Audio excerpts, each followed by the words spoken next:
Welcome back to my channel. It's G here. Today I was thinking of talking about divestment. Interesting movement, but from what I can see of it, I want to talk about what I think needs to change about this movement. Subscribe to the channel, and yeah, I'm going to tell you about my experience with divestment. Now, I'm going to be honest with you.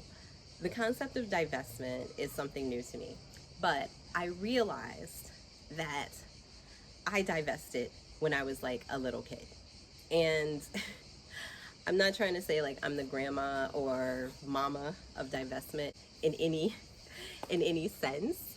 I'm not trying to say that, but what I am trying to say is that when I was a little kid, I grew up around some really, really great women.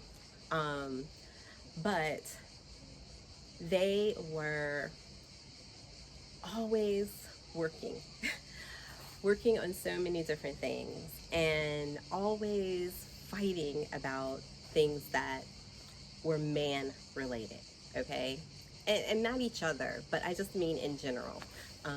Trying to get a man to act right, trying to get all of these things from men. And the first thing that I realized was like, that's not the life for me. In addition to this, they did not seem particularly happy. Like, there was no joy. It was always problems. There were always problems. There were always struggle. And I was like, this isn't the life for me. So in addition to these man-related problems, there was an extreme amount of responsibility. And I don't just mean like they were holding the bag, they were going to work, they were paying bills, but the responsibility of everything and everyone. Often I would say to my mother, I wanted to move away. I didn't feel like I belonged where we were. And she's like, well, when grandma dies or big mama dies and granddaddy dies and all of these people had to be dead for her to be able to be open to the idea of moving along. And I was like, well, I thought that was the worst thing I could ever hear. I gotta wait for everybody to be dead to live. Wasn't for me. So when I think about divestment, is divesting from all of that baggage, all of that responsibility, all of that crap that Black women are expected to carry and in exchange for the label of a strong Black woman. Nah, son, not for me. Because what I found was that the stronger you were, the more they put on you. Now,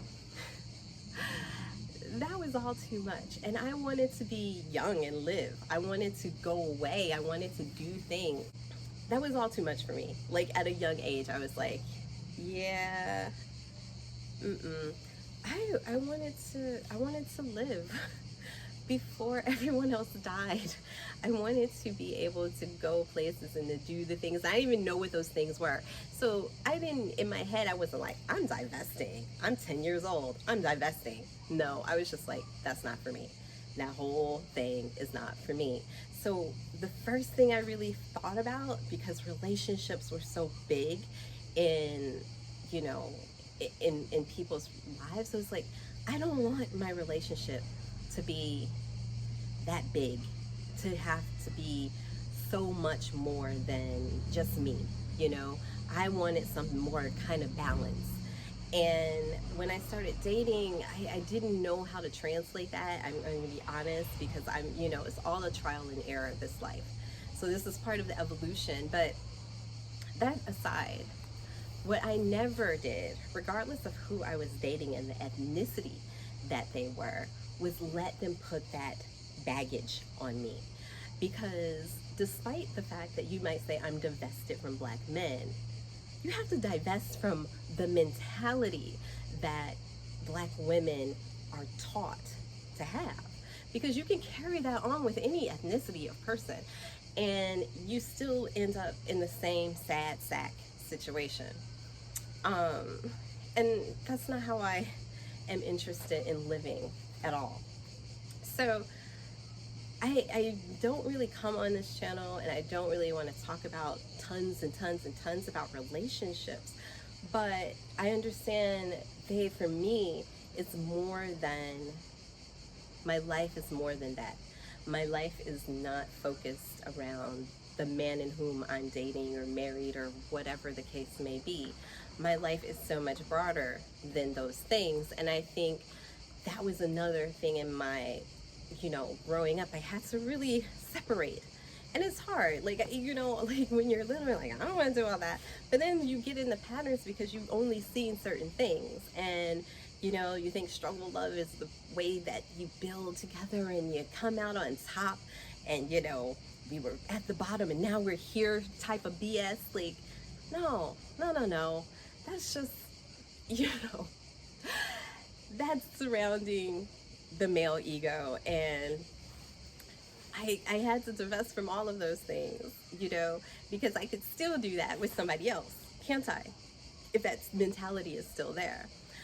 But that's the thing that I think the divestment movement is missing in some of the rhetoric that I've heard, and what I think Black women really need to do, and how we need to think about ourselves and putting ourselves forward and finding the best partners, the best lives, the best existence that we can have, because it's hard for us, right?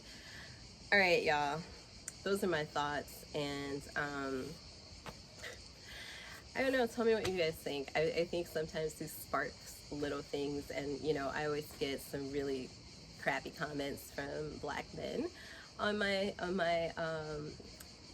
videos about these kind of topics. I just posted a video about some commentary, but I think it's important for us to think differently, and that's why I started this channel, to show how my thought process has changed my life and changed over time and keeps changing. So thank you for being here. Subscribe to the channel, and ciao for now.